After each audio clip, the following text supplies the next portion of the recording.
17억, 18억대니까 이것보다 더 비싼 아파트가 들어서면 이제는 기준이 용산의 신축 아파트는 무조건 22억 이상이 될 수가 있어요. 한강변은. 그러면 이제 결국은 30억, 35억짜리 아파트가 쭉 들어설 수가 있는 거죠. 그러니까 가격 폭등의 원흉이 될 수가 있는 거죠. 안녕하십니까. 대단한 부동산 꼰대들의 꼰대 김학주입니다. 자, 오늘은 뉴스 읽어주는 남자로 왔습니다. 오늘 여러분들이 꼭 아셔야 될 내용 하나가 있어가지고 이 기사를 오늘 가지고 한번 여러분들이 저녁 시간에 편안하게 쉬면서 편안하게 들을 수 있도록 편안한 내용을 오늘 해보도록 하겠습니다. 자, 오늘 내용은요. 오세훈표 재건축 스피드 공공성 동시에 특별 건축구역 확대됐다 내용입니다. 자, 오세훈 당선자, 오세훈 서울시장이 당선됐는데 뭐라도 해야 돼요. 재건축 공약 걸어놓은 게 있으니까. 그래서 재건축을 빠르게 스피드 있게 또는 공공성을 동시에 만족할 방법은 특별 건축구역밖에 없다. 특별 건축구역이라는 걸 찾아냈다. 뭐 이런 내용입니다. 그래서 특별 건축구역의 그림을 보게 되면 이렇게 일반 건축물이죠. 일반 아파트 단지예요. 이렇게. 그런데 이거를 특별 건축구역으로 지정해서 개발하면 인동 간격도 늘어나고 동배치도 좀 넓어지겠죠. 그 다음에 건폐율 등 건축 규제가 완화돼서 훨씬 더 살기 좋은 아파트가 된다. 이렇게 공개 공지들 이렇게 이제 주민들도 이용할 수 있는 어떤 이 부지들을 내놓게 되고 이게 임대주택이죠. 임대주택을 지어서 공공성도 늘어난다. 이런 내용이죠. 주민들도 늘어나는 용적률을 더 차지해서 수익이 이제 증가하고 그래서 윈윈할 수 있는 가장 좋은 거다라는 그런 생각으로 이제 특별 건축구역을 이제 예상을 하고 있는데 자, 이제 좀 기사의 내용을 하나씩 한번 보도록 하겠습니다. 그래서 내용을 보게 되면 특별 건축구역으로 지정하면 용적률 완화 혜택을 주고 조합 측은 또 사업성을 확보할 수 있고 서울시는 임대주택 공급과 공공 커뮤니티 시설 등 공공성을 확보할 수 있다라는 내용입니다. 자, 특별 건축구역이란 주변과 서울시가 특별 건축구역 지정에 드라이브를 건다는 계획입니다. 그러니까 쭉 한번 해보겠다. 뭐 이런 내용인 거죠. 특별 건축구역이란 주변과 조화롭고 창의적인 건축물을 짓기 위해서 건축법에 따라서 그러니까 이 건축법이 공무원들이 제일 만지기 좋은 법이에요. 그러니까 도시환경정비사업에는 다른 복잡한 주민들의 의견을 묻기보다는 그냥 서울시에서 어느 정도 결정해서 갈 수 있는 그게 이제 건축법이거든요. 이 건축법에 따라서 지정하는 구역을 말합니다. 지정되면 용적률과 층수 등 규제가 완화되고 가장 큰 장점이죠. 대신 늘어나는 용적률만큼 주민들이 이용할 수 있는 커뮤니티 시설이나 임대주택 등을 넣어 공공성도 확보할 수 있다. 그러니까 모든 주민들이 이용할 수 있는 커뮤니티 시설을 넣을 수 있다라는 거죠. 자, 주요 재건축 단지들 불안하다는 거죠. 불안한 상황을 보이고 있어서 심히 걱정돼서 주택 공급 속도가 중요하다고 말해왔고 앞으로 그 방향으로 가겠지만 가격 안정화를 위한 예방책이 선행돼야 된다는 내용도 역시 같이 있습니다. 자, 여기서 궁금한 게 공공 커뮤니티 시설과 임대주택을 집어넣는데 이게 과연 주민들이 사용할 수 있냐 이거예요. 일단 공공시설도 주민들이 이용하기가 조금 애매해요. 그리고 임대주택 같은 경우도 과연 이거에 주민들이 동의를 할지 이 부분도 여러분들이 생각을 한번 해보실 필요가 있을 것 같아요. 그래서 일단은 가장 걸리는 게 아파트 압구정 현대아파트가 오세훈 후보가 시장으로 되자마자 80억에 거래가 됐어요. 이게 실제든 가짜든 걱정되는 거죠. 왜냐하면 지금 부동산 가격 상승이 완만하게 될 가능성이 높아요. 언제까지? 2023년에서 2024년까지는 뛸 가능성이 높은데 이렇게 이거는 누가 만들어놨냐?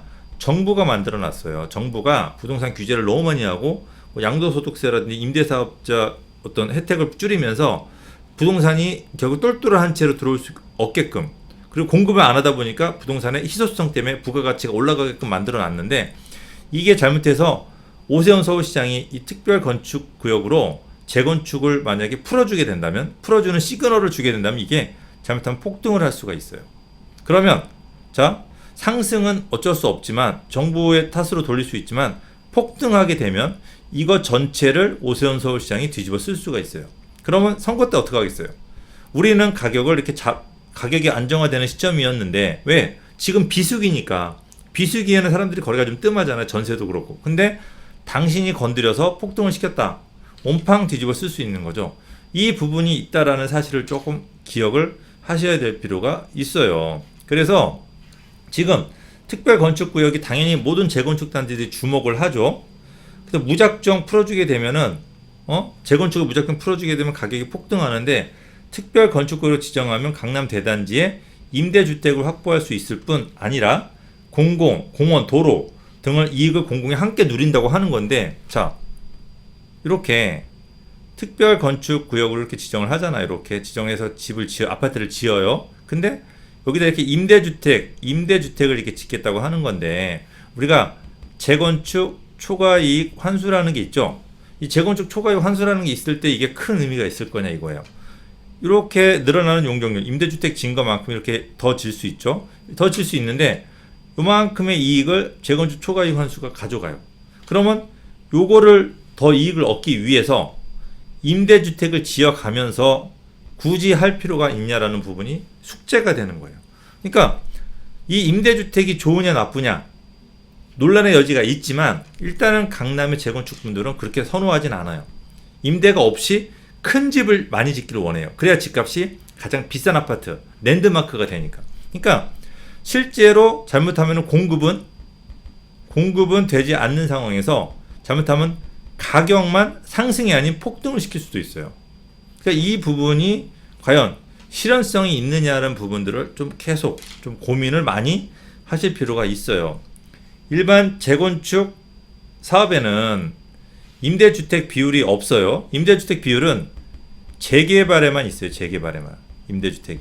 근데 왜 임대주택이 재개발이 있냐면, 임대주택은 재건축 초과이익 환수, 재초제가 없죠. 재건축 초과이익 환수제가 없어요. 이거는 재건축에만 있는 거예요. 서로 이렇게 양쪽에 나누어서 임대주택을 짓고 돈으로 내서 서로 재건축 초과이익을 환수를 하는데, 용적률을 높여준다고 해서 재건축을 임대주택까지 짓게 되면은 재건축 사람들이 형평성 문제가 올 수가 있는 거죠.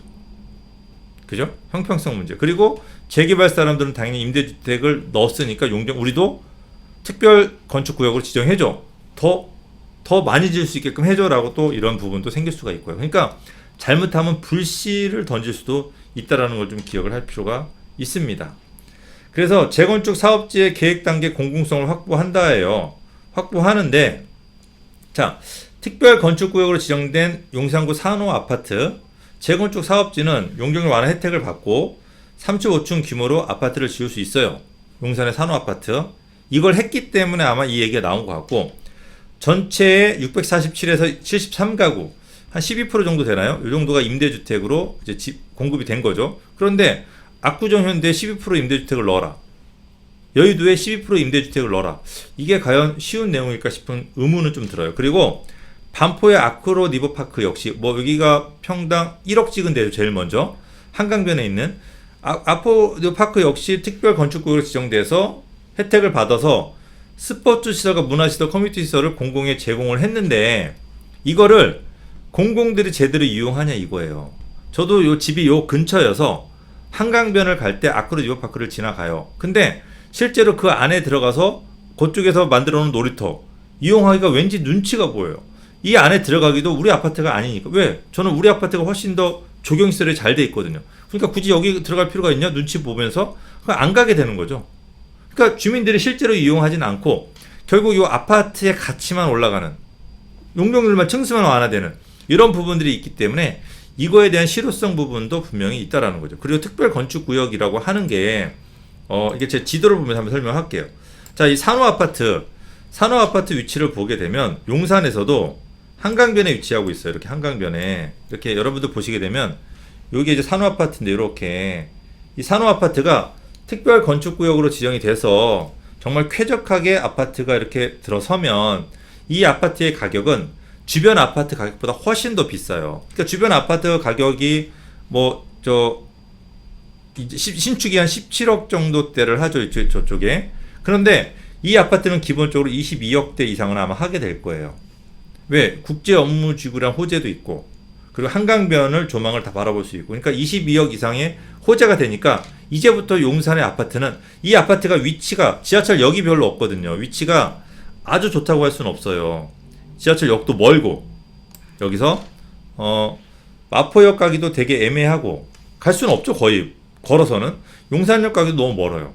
그러니까 한강만 가까운 거죠. 그럼에도 불구하고 22억대 이상을 한다면 요 용산 신계 대림이 17억, 18억대니까 이것보다 더 비싼 아파트가 들어서면 이제는 기준이 용산의 신축 아파트는 무조건 22억 이상이 될 수가 있어요. 한강변은. 그러면 이제 결국 30억, 35억짜리 아파트가 쭉 들어설 수가 있는 거죠. 그러니까 가격 폭등의 원흉이 될 수가 있는 거죠. 이거를 이 아파트가 들어설 쯤에 뜨는 게 아니고 이 정도 아파트가 들어설 수 있다는 주민들의 자신감이 붙으면 가격이 뛰는 거예요.